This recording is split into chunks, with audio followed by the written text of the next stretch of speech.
Boa tarde, João Sampaio. Antes de tudo, a gente gostaria de agradecer a sua presença aqui, por ter aceitado o nosso convite de fazer parte dessa entrevista. Então, a gente vai começar se apresentando, tá? Eu sou o Paulo, atual estudante de matemática no curso de licenciatura da UFSCar. E Eu sou o Rafael, também estudo matemática na UFSCar, fazendo bacharelado. E a gente veio aqui hoje conhecer um pouco mais sobre o senhor. Essa entrevista faz parte de um projeto do Grupo PET e a gente fez a primeira entrevista com a professora Cláudia e hoje a gente tem aqui você. A gente gostaria também de agradecer à Secretaria de Educação à Distância, a SEAD, pelo apoio que eles estão dando aqui pra gente para a gravação. Então a gente separou algumas perguntas, tem essas perguntas aqui nos nossos celulares e a gente vai estar usando eles para ajudar a orientar a gente. Maravilha, fico muito contente pelo convite, viu? Também é muito honrado de ser o próximo da fila depois da Cláudia Gentili, que é grande amiga, grande professora. Que bom. A primeira pergunta que a gente traz para você é: quem é o João Sampaio? Como você se apresentaria para alguém que não te conhece? Do que você gosta e de onde que você veio? Sou filho da Zilda. Minha mãe, Dona Zilda, era professora primária, né? Nasci nos anos de 1953, sou velho pra caramba. E minha mãe era professora primária, lecionava em escolas públicas rurais ainda. Era professora do ensino básico, né? Aí foi, acho que mais ou menos por volta de 1951, 52, conheci o meu pai, ele era funileiro de automóveis, né? Pintor, né? Tipo desamassador, né, de automóveis na época. Aí se casaram e aí eu apareci, né? Eu vim lá de São José do Rio Preto, certo?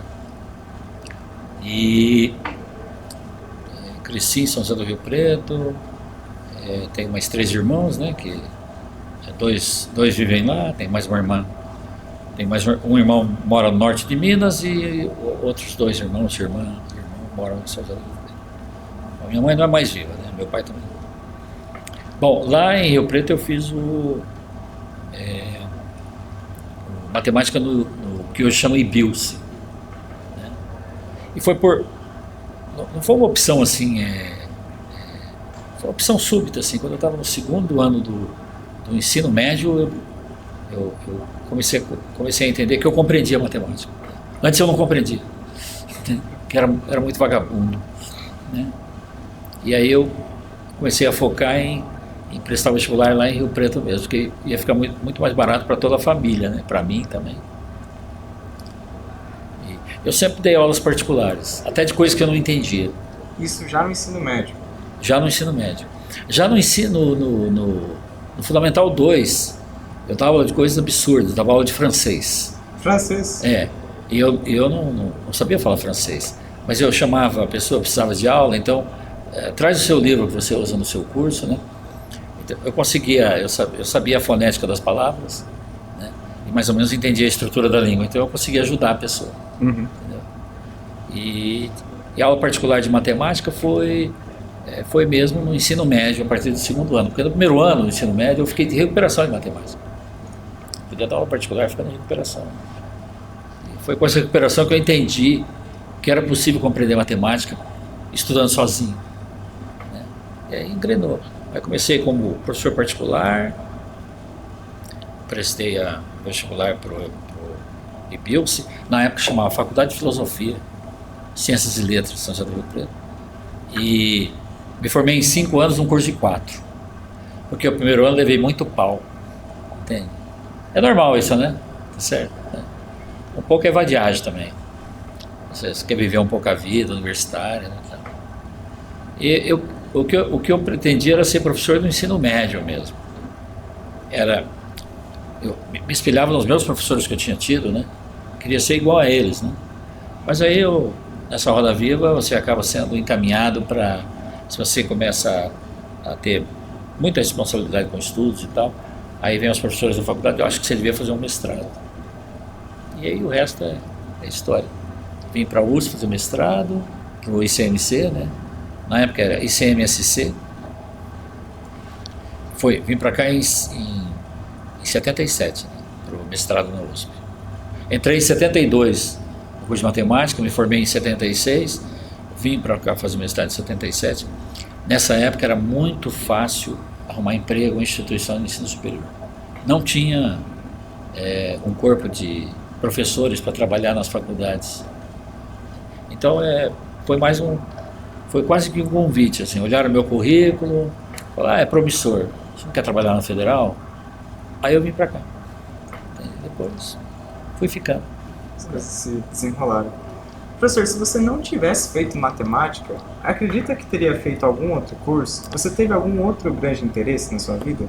Tinha, como eu gostava muito de literatura, né, me envolvia muito com a história da literatura também, gostava muito de ler poesia. Essa é uma época que não tinha smartphone. E eu mal tinha televisão, né, passava anos sem ter televisão. Então, o lazer era ler alguma coisa, ler algum livro, né, depois conversar com os colegas sobre o livro que está lendo e tal. Então, um interesse e outro que eu tinha era fazer o curso de letras. Mas assim, depois, pesando na balança, eu achei que fazer matemática era mais simples. Entende? Por quê? Porque um curso de letras, você tem que ler volumes e volumes de coisas para seguir em frente, né? E matemática, você sabe, né? Você vai ler, pega Elon Lages Lima, você precisa ler 3 páginas por semana. Já é satisfatório. Entendo. Né? Então essa foi a minha opção. Um curso que eu precisava. Eu precisaria pensar um pouco mais, mas não precisaria ler tanto, né? Pelo menos essa era a minha ideia na época, né? Agora eu acho que não é bem assim, precisa ler mais também. Né? Com certeza. Qual você considera que é a importância da matemática na sua vida? Ela se fez presente em grande parte dela, ou em outros momentos não? Qual que foi a importância? Eu acho que matemática é minha profissão, né? Na verdade, assim, foi com a matemática que eu fiz tudo, constituí família, consegui tudo que eu tenho agora graças à matemática, certo? Eu acho que o mais importante é ter conseguido auxiliar muita gente a estudar matemática, né? Porque para mim as coisas não foram tão difíceis, entende? Então essa é uma ideia que eu tenho. Eu estou há 47 anos na UFSCar, eu aposentei esse ano. Ficou um bom tempo aqui trabalhando. Desde 77, nessa se fazer a conta. Antes da UFSCar, você deu aula em algum outro lugar? Dei 3 anos de aula em cursinhos lá em São José do Rio Preto, né? Foi um belo treinamento.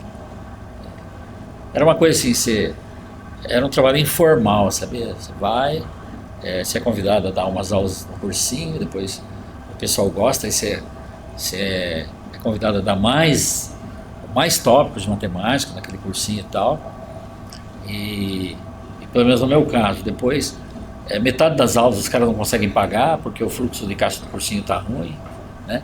Mas mesmo assim você continua dando aula porque é gostoso. É um treinamento que você tem, né? Acredita assim, quando você tem que explicar alguma coisa para uma pessoa, é que você vê se você entendeu realmente, né? Então sempre achei assim que o ato de ser professor é na verdade um teste do seu próprio conhecimento, né? Então sempre gostei dessa coisa de ser professor para me testar. É uma maneira de estudar também. É uma maneira de estudar bastante, isso mesmo. Quando você chegou no UFSCar, como que era o DM? Quando eu cheguei aqui, era tudo área sul, lá em cima. Era acho que lá nessa área hoje deve ser alguma coisa da educação. Tem aquela Praça da Bandeira lá da reitoria, né? Aquela praça, tem aquele quarteirão grande, gramado, verde. Quando você entra de lá para cá, do lado direito tem a primeira construção, depois do berçário lá, né? Ali era o DM. Lá hoje deve ser a área da educação. Lá era o DM, assim, o DM junto com computação, física, química, todos juntos no mesmo prédio, entendeu? Dividindo salas no mesmo andar. Curioso? Então a gente se encontrava nas coisas. Os 3 departamentos, os 4 departamentos se encontravam ali.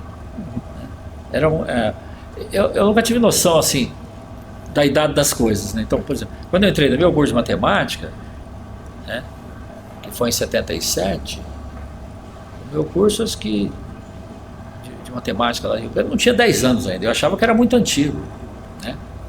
E quando eu cheguei aqui na Federal em 77, eu não tinha noção de que a Federal tinha sido fundada em 70, né?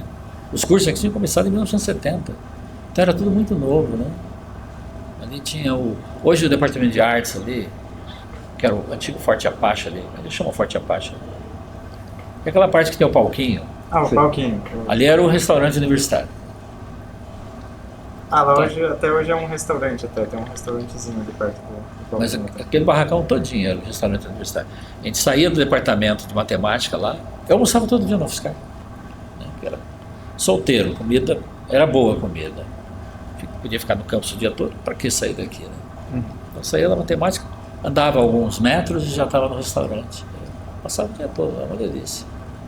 E a Federal ia até o ginásio de esportes. Depois aí tinha o lago que a gente apreciava. E em 78 ou 79 que foi fundado o RU novo. Então a Federal começou a se expandir para o lado de cá. Se expande para a área norte daí. Para a área norte. Aí começou a expansão para a área norte. Então o DM já esteve em quantos lugares? Que eu me lembro. Esse é o 5º lugar diferente. Aqui no campus. Pensando em todos esses tempos, qual você acredita que é a maior diferença entre o departamento de matemática quando você entrou e o de hoje? Eu acho que no departamento de matemática, nos primórdios dele, era um departamento de informação, né? Então, tinha muitos professores que nem mestrado tinham. Estavam ali começando suas carreiras, nós não tínhamos pós-graduação. E o corpo docente era bem enxuto, certo? O campus era bem enxuto. Então, a gente nem tinha tantas disciplinas assim, se preocupar com tantas disciplinas, porque efetivamente o campus não tinha muitos alunos, né? E agora, quer dizer, aquele departamento em que eu entrei devia ter no máximo, se eu fizer um esforço, 15 docentes. Entendeu? E hoje tem quase 60 aqui, né? Hoje tem muito mais. Muito mais. E agora tem digamos assim, digamos assim, um corpo crítico de conhecimento em cada área, né? Por exemplo, tem o pessoal da álgebra, tem o pessoal da análise, tem o pessoal da geometria e topologia, e assim, altamente qualificado para tocar o PPGM e tudo mais, né? Certo? E a licenciatura também passou por muitas transformações aqui, viu? Foi, em grande parte influência do Departamento de Educação, né? Antigamente era meio misturado, né? O pessoal no curso de licenciatura ficava estudando topologia, tá? Agora parece que acertaram mais a parte pedagógica, né? A parte de equilibrou melhor.